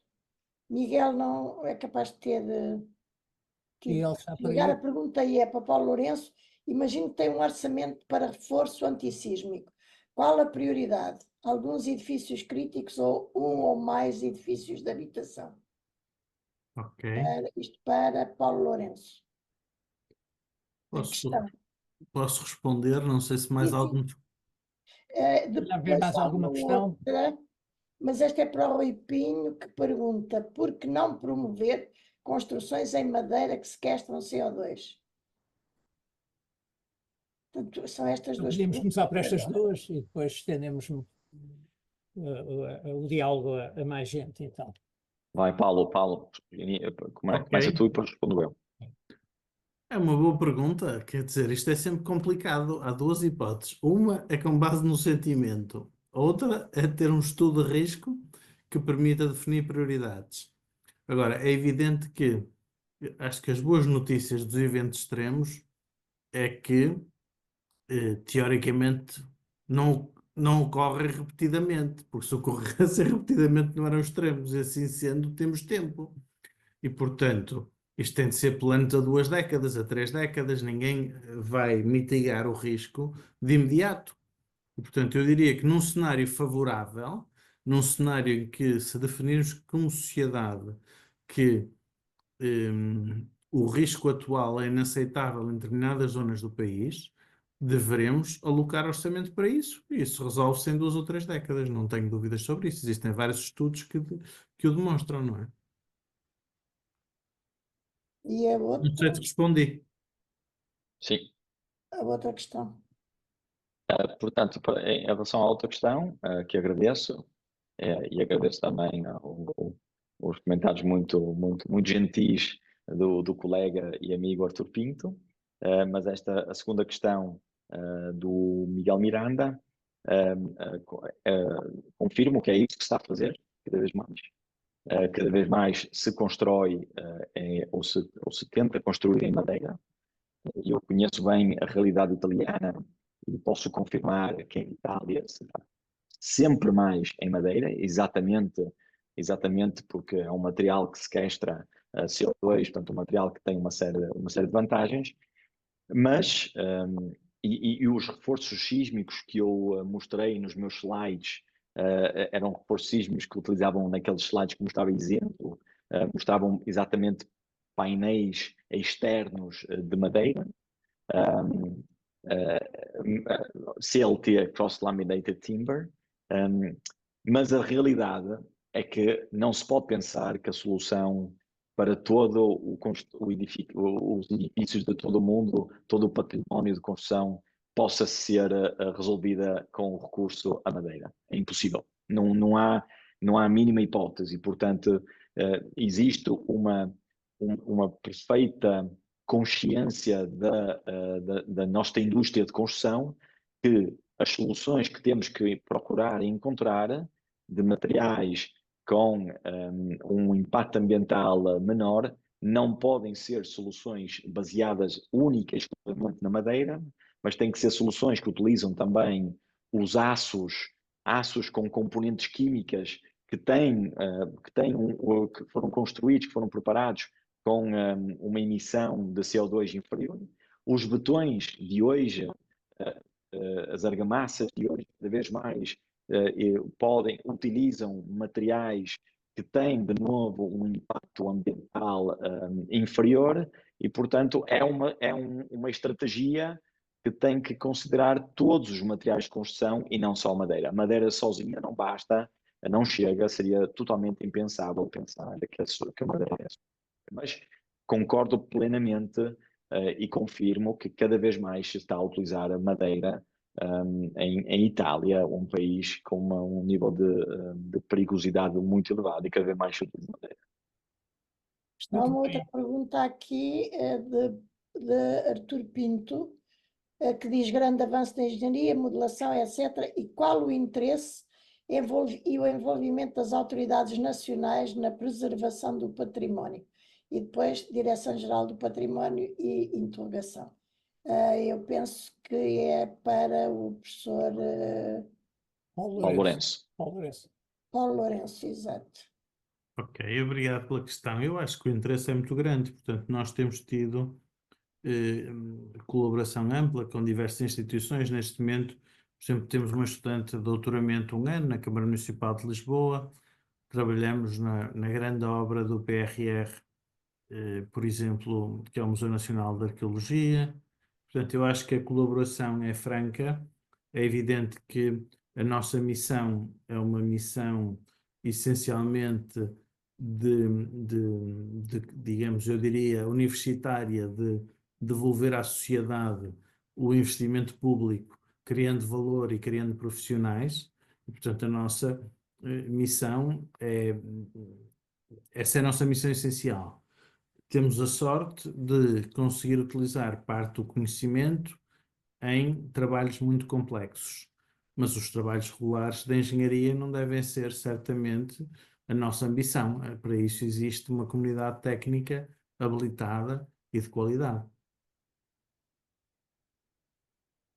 Eu, se me Mais permitem, questões? gostava de colocar uma questão, digamos, um pouco como cidadã utente e vivendo em edifícios de Lisboa. A minha pergunta é: em que medida tudo aquilo que se sabe e que está previsto que seja feito na construção de novos edifícios respeite as normas necessárias para uma construção mais adaptada a estes fenómenos, em particular aos sismos? E, por outro lado, também relacionado com isto, em que medida é que se estão a implementar medidas e há diretivas para respeitar, pergunto, que sejam respeitadas para renovar ou reabilitar edifícios construídos há anos, 40, 50 e por aí fora, ou até mais.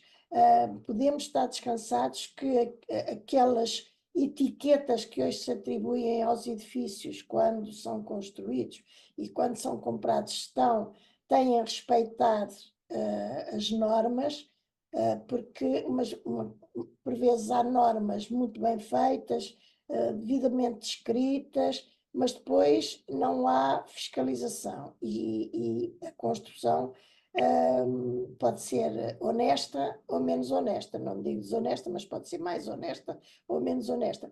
Em que medida é que nós podemos estar confiantes, os cidadãos vivendo neste tempo, de que habitando um edifício de há anos, a sua reabilitação é feita dentro dos, digamos, conformes, e em que os jovens ou os menos jovens que querem comprar um edifício com uma classificação, não sei, B ou C, que eu não sei se existe a classificação A nesse contexto, se podem estar confiantes que realmente aquilo que ali está é a verdade. Esta é a minha questão. Talvez, não sei, para o professor Paulo ou para o professor Rui Pinho, qualquer deles com Não. certeza terá Não, uma Paulo medida Lourenço, porque O eu Paulo não Lourenço conheço bem a realidade está portuguesa. na realidade portuguesa, ou que conhece bem a realidade portuguesa. Eu acho que existe algum conhecimento relativamente consensual na comunidade técnica de especialistas da engenharia que se dedicam a este assunto. A mensagem não tem passado para a sociedade, nem tem passado para os organismos, julgo eu, que se deviam preocupar com isso, seja o governo, sejam as ordens, sejam as câmaras municipais, etc.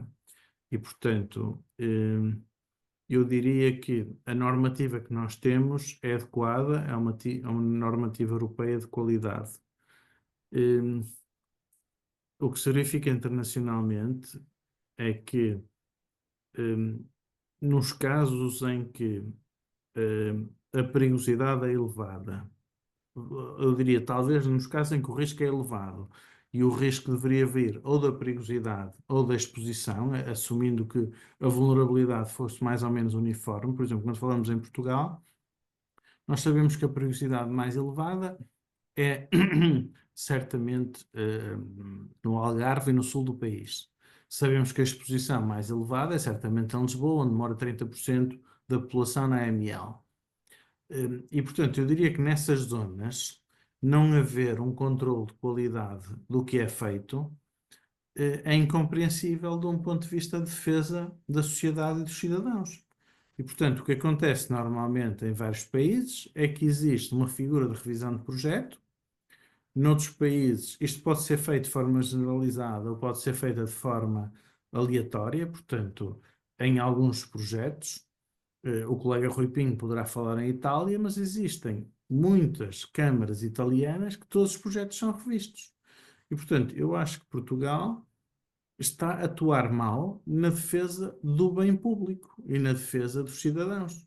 Exige, por imposição europeia, por exemplo, a certificação energética, que faz sentido, porque nós todos pagamos a conta no fim do mês e tem impacto ambiental, como vimos, muito relevante.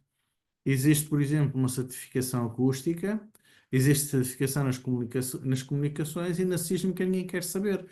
Portanto, neste momento em Portugal, a responsabilidade é essencialmente num termo de responsabilidade de um engenheiro que fez o projeto. E isso, para mim, é inaceitável de um ponto de vista de sociedade. Muito obrigada, e de facto é preocupante quanto a mim, mas pronto. Então, mais duas perguntas no chat, uma delas de António Pacheco Pires, que pergunta quais são as regiões do país mais necessitadas de projetos de prevenção de riscos sísmicos. Eu acho que o professor Paulo Lourenço já falou um bocadinho ainda agora Sim. disso, não é? Sim, sim. Portanto, Sim. está Falou exatamente isso. implícita a resposta. Eu E depois gostaria de... Peço desculpa. Não sei se tem mais alguma.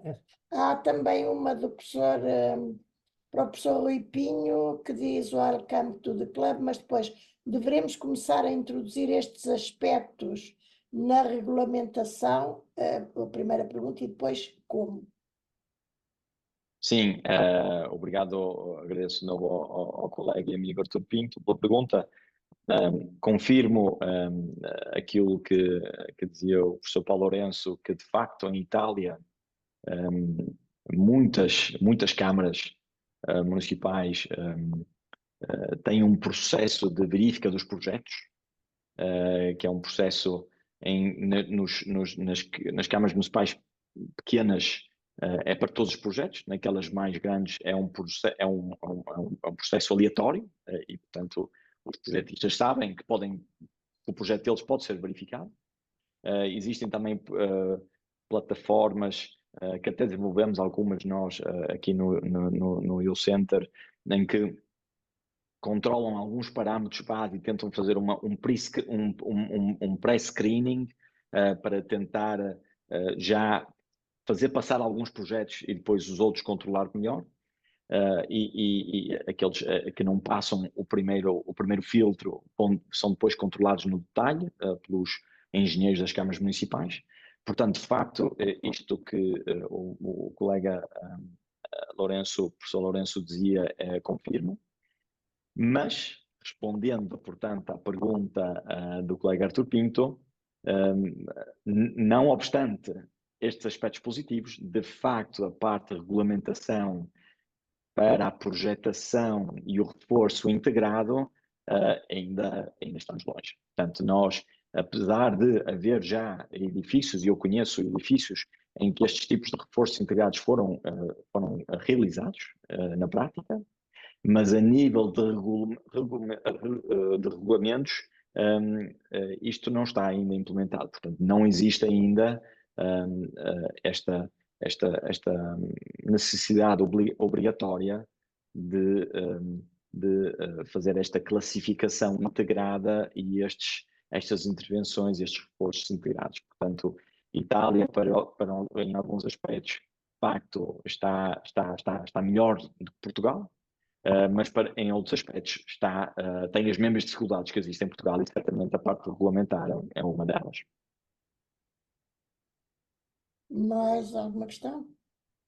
Professor Miguel Miranda, se faz favor. Liga o microfone, se faz favor. Está com o microfone desligado. Se calhar Microfone. não tem autorização para ligar.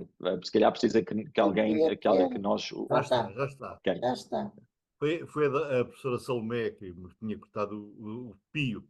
O pio, não tinha, não. Já foi dado. Não, claro que não poderia ser. Paulo, é assim, eu já participei em muitas destas conferências e a parte do reforço sísmico dos edifícios é sempre vista como uma espécie de um calvário. E, na verdade, eu não posso acreditar que nenhum governo seja contra o reforço sísmico e seja a favor, por exemplo, da performance energética.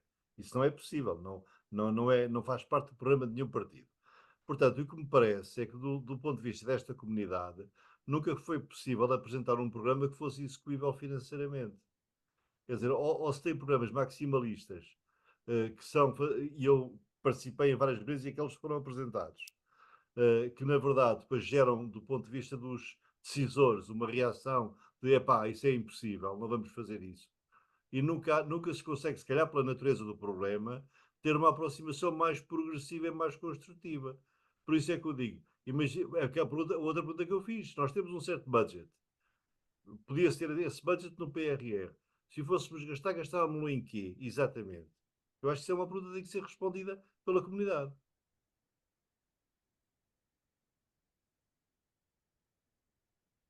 Eu, quer dizer, do meu ponto de vista, comecei a preocupar-me com esse moinho de vento há 20 anos. E na altura organizei, no âmbito do Congresso de Engenharia Sísmica Nacional, uma sessão em que trouxemos, do meu ponto de vista, os intervenientes necessários, que é o governo, os bancos, as seguradoras, depois há os proprietários, que é mais difícil. E isso implica uma combinação público-privada, porque implica, que as pessoas tenham seguros sísmicos, do meu ponto de vista, e contribuam para digamos, algum envelope financeiro, implica resseguros e implica também que o governo assuma parte do risco, porque nenhuma seguradora vai assumir o risco todo. Mas isto é o fácil de dizer, não é? Agora, na altura foi claro que não havia interesse por parte de ninguém, porque o governo tem uma visão a 4 anos Claro. e porque o resto das pessoas diz, opá, o problema é muito grande, se acontecer um grande evento, se falamos em percentagens do PIB de 50% ou de 100% de perdas para um evento de enorme dimensão, isso é impagável e, portanto, ninguém o vai segurar. Eu diria que os estudos que foram feitos no passado, já há muitos anos, há décadas, que falavam num horizonte de 20 anos, isso é certamente execuível. É preciso vontade. Agora, o PRR, por exemplo, para mim não seria execuível, porque o PRR é digamos, é uma ação muito limitada no tempo e esta gestão tem de ser feita, penso eu, digamos, num tempo muito longo. Agora, isso é difícil em muitos países, não é? É difícil, por exemplo, na Califórnia, em que em muitos edifícios que entramos tem uma placa à frente a dizer este edifício é inseguro no caso de um sismo. Eu estive há um mês na Roménia e tem uma bola vermelha. Vários edifícios têm uma bola vermelha grande a dizer risco sísmico elevado. Isso, claro, que baixa o valor da propriedade, torna difícil muitas vendas, não é? E, portanto, estas decisões têm um impacto grande na comunidade. Agora, enterrar a cabeça na areia implica que o desastre vai acontecer mais tarde ou mais cedo. Não sei. Pois, ó Paulo, mas não me estás a responder à minha pergunta. A minha pergunta é simples. Tu és presidente de uma autarquia. Eu não posso acreditar todos os presidentes de autarquias nas zonas mais sísmicas, não é? Por exemplo, o Algarve, a Costa Alentejana, até aqui a latitude um bocadinho a norte de Lisboa. Eu não posso acreditar que eles sejam completamente cegos e desinteressados. Isso não parece ser verdade. O que eu vejo é que o que é posto perante eles é sempre um projeto muito maximalista. Isto é a minha. Eu sou geofísico, não sou engenheiro, e vou já declarar já isto aqui. Mas acho que Eu o que tenho eu alguma vejo. dificuldade em concordar, porque, por exemplo, todos estes problemas da energia é uma diretiva europeia. Uma diretiva europeia ou é transposta para a lei nacional ou há multas repetidas até que seja transposta. E, portanto, não há solução. As nossas exigências, por exemplo, energéticas, cresceram a uma velocidade estonteante em 20 anos, não é? Portanto, os regulamentos foram continuamente alterados por exigência europeia. Eu não vejo qualquer dificuldade em uma autarquia obrigar a revisão de projeto. A decisão é super simples, consequências menores. Obriga, nomeadamente, os projetistas a pagá-la. Ou quem pede licenciamento. Portanto, é falta de vontade. Para mim é falta de vontade ou falta de conhecimento. Paulo, eu não concordo. Permitir-me-ás, acho que há aqui uma falta de diálogo e há uma falta de planos execuíveis transmitidos da comunidade para os decisores. Porque eu então tinha que acreditar que todos esses autarcas eram irresponsáveis. Eu não acredito mesmo. Há vários níveis de autarcas, há várias experiências, mas há uma coisa que eu sei. Eles não pensam em 4 anos, todos gostam de estar no mínimo 3 mandatos, acho eu. E às vezes vão para a freguesia ao lado, portanto, ainda têm mais horizontes de tempo. E o sismo, como sabes, não escolhe freguesias. Ainda. É mais democrático que isso. Portanto, o que eu quero dizer é o seguinte: há aqui qualquer coisa que não está a funcionar bem e não sei se Nós até a temos um própria problema nossa. de comunicação grave, mas um dos nossos moderadores dedicou grande da sua parte da sua vida a isso, não é? Eu sei, mas não tem. Por acaso devo dizer que não tem sido o Carlos, que eu estimo particularmente, como toda a gente sabe, que é tão exagerado nos planos que existem. Ele é uma pessoa bem moderada. Mas, na verdade, o que tem sido cá para fora de mensagem não é no sentido de ser uma coisa realista e execuível. E acho que nós estamos todos mais velhos, portanto já vai sendo a altura da gente começar a encontrar aqui Mas um plano de basta, diálogo. basta uma conclusão, um aspecto que é indiscutível, não é? Na Turquia, qualquer hospital com mais de 100 camas tem de ter isolamento de base. O que se passou com o grande hospital de Lisboa é risível de um ponto de vista técnico. E não nos deixa bem como país. E, portanto, o governo é incompetente, as autoridades são incompetentes. Quem é incompetente no meio disto tudo? Somos nós como país? Eu não consigo perceber que um hospital grande, que está a ser construído agora, não entenda que tem de estar operacional a seguir a qualquer evento. E, portanto, é uma falha enorme como país, do meu ponto de vista. Pois, ó Paulo, podemos Seja discutir. o Tribunal de Contas a obrigar a reverter uma decisão, é uma vergonha nacional. Mas é patético também. Eu por acaso discordo completamente disso, mas pronto. Acho que se fosse um leque, assinava por baixo. O Tribunal de Contas, não assino. A minha experiência com eles não é das mais famosas. Portanto, mas percebes, Paulo, tem que haver aqui um problema, tem que ser possível ser resolvido. Tem que ser possível. Ou seja, se é uma coisa que é realmente execuível financeiramente, que é o único problema que eu posso ver que um decisor pode ter, nós temos que encontrar um plano de diálogo em que isso seja ultrapassado. Ora bom, eu já agora tenho estado calado a ouvir Claro, Carlos, tem os que fazer vários isso. intervenientes e acho que esta última frase do Miguel Miranda põe o ponto na ferida. É que a reabilitação, digamos, no fundo, temos aqui uma contradição, porque todos nós gostaríamos de fazer as coisas como nos mostraram agora, não é? Com a proteção sísmica e a proteção energética, mas 40 ou 50% do parque existente não consegue sobreviver a um sismo um bocadinho superior àquele que tivemos há 2 meses atrás. Ora bom, portanto, qual é o problema que eu acho que a Itália estão a tentar resolver de um processo melhor?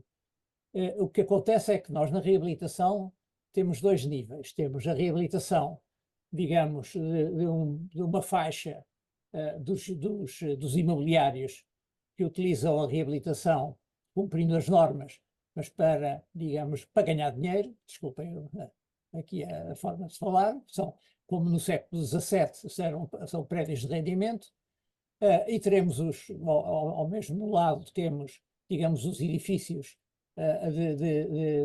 de valor, de grande valor monumental, como falou o Paulo, mas depois temos a grande maioria dos edifícios, que são os edifícios do homem comum, que não tem dinheiro para pagar a reabilitação. A reabilitação começou-se a dizer que era bastante barata e não é. Não é, quer dizer, aquela que é exigida pela regulamentação é uma reabilitação que é cara. Será barata se nós fizermos aquilo que eu creio que o Sismo Bono tentou, que era fazer, não por passar digamos, do encarnado para o verde, mas ter vários graus que pudéssemos, digamos, assumir o risco digamos, poder não ir até ao melhor dos mundos, não é? E ir só até um determinado valor, onde, ainda há bocadinho ouvimos, pondo uns esticadores em algumas paredes, juntando melhor, nós melhorávamos significativamente da ordem dos 50% a um preço razoável. Mas a regulamentação não nos permite isso. Ora bom, portanto, há aqui uma contradição muito grande, que é nós estarmos a tentar, e bem, a fazer as coisas bem feitas num determinado campo, mas depois temos os 90% do parque habitacional que vai ser penalizado e que não tem dinheiro para comprar, para fazer uma reabilitação. Eu acho que aqui é que está, digamos, a grande dificuldade. Quando se pergunta, então, como é que a gente vai distribuir uma verba que tem, como é que faz? E o problema está aí, não é? Portanto, eu sinto que teremos que caminhar, se calhar, para uma visão, e pedir um bocadinho a ajuda do Rui Pinho, de como é que se pode mudar este paradigma de ter uma legislação que permitisse fazer uma reabilitação para um valor mais baixo, assumindo, com certeza, algum risco maior, não é?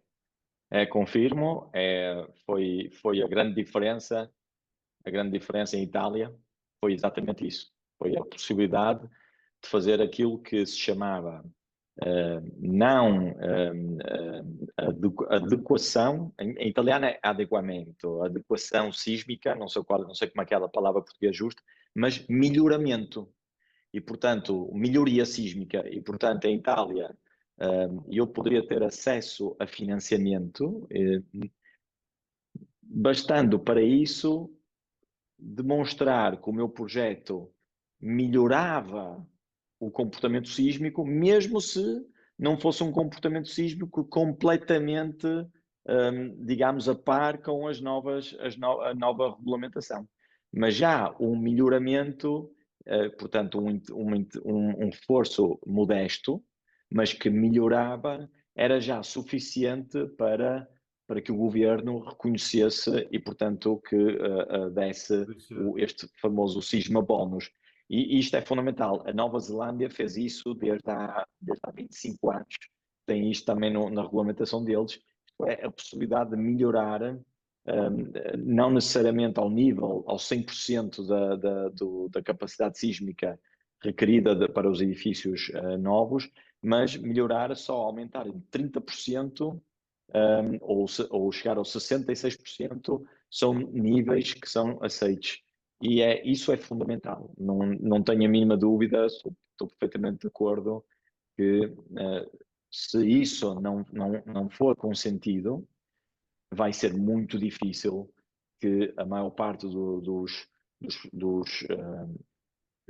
edifícios privados tenham a capacidade económica para fazer um reforço. É fundamental consentir isto. Fundamental. Exatamente, Rui, mas sabes, foi o que fizeram na energia. A energia também tem 5 categorias e era financiada a subida de uma categoria. Sim. Portanto, o princípio é o mesmo, Carlos, tens toda a razão. E realmente este parece ser o caminho possível de se trilhar. Porque eu acho que o resto, Paulo, vamos sempre chegar numa situação de dead end. Que é o tudo ou nada. E o tudo ou nada, infelizmente, acaba em nada. Não é? Se acabassem tudo, não havia problema nenhum. É assim. Mas o que se passa é que muitos colegas nossos estão contra essa situação. Eu creio que há que proceder aqui a alguma explicação, ter números mais seguros, porque estamos a falar um bocadinho sem ter números certos, e aqui era importante saber, portanto, os custos, mas eu acho que passa por aí. É a única forma que nós temos para conseguir resolver um problema que atinge todos, e não apenas aquela franja de cima que com certeza não terá problema em sobreviver e atacar o problema. Bom, eu não sei se o Paulo quer dizer alguma coisa sobre isto, deve ter pensado muito, porque nos monumentos este problema levanta-se muito, não é? Alguém utilizou a palavra aconchego, eu creio que foi o nosso colega do Porto que, ao estudar um monumento aqui em Lisboa, disse que nós não conseguimos chegar àquilo que gostaríamos, mas fazemos um aconchegamento e melhoramos alguma coisa. É melhor fazer alguma coisa do que nada, é o velho provérbio, já Exatamente. a nossa bisavó dizia, não é? Não sei se o Paulo quer dizer alguma coisa, entrar nesta discussão. Não, acho que é uma Tão boa difícil. conclusão. Ficamos pelo aconchego. O aconchego. Sim. Exatamente. Sim, sim. E eu também preciso de me aconchegar, porque aqui em Itália são quase 9 da noite e Exato. tenho a família em casa e eu estou À ainda no espera. escritório, estão à minha espera. Portanto, também quero aconchegar, meu. E a hora passou, e o futebol está aí à porta Posso, também. se me permitem, então eu dizia só que há aqui no chat uma sugestão, Artur Pinho, que diz se não seria bom um grupo para discutir este assunto, muito importante, interrogação. Eu imagino que sim, portanto fica este repto aqui no chat. E mais uma vez, está visto que temos que terminar. Eu agradecia mais uma vez aos nossos conferencistas que nos trouxeram este assunto tão importante e tão claro e tão esclarecedor. Muito obrigada, professor Paulo Lourenço e professor Rui Pinho, e agradecer também aos nossos professores Carlos Sousa Oliveira e Miguel Miranda, porque não seria eu que teria conseguido preparar este elenco de pessoas de primeira plana, como eu costumo dizer, para estarem connosco hoje. E terminava anunciando que no dia 30 de outubro teremos a última sessão neste formato sobre impacto de um grande sismo no PIB, em que será o orador o professor Vítor Silva.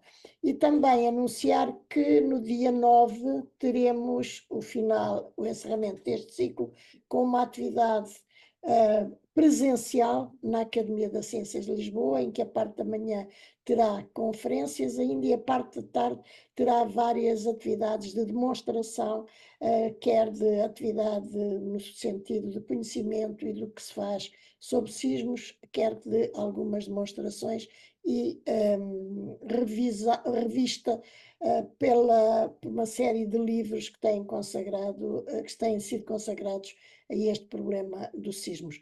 Mais uma vez, muito obrigada a todos e deixo também um obrigado ao Diário de Notícias que nos patrocina a divulgação deste evento e também a entrevista que foi publicada hoje, quer de modo físico no jornal, quer na internet.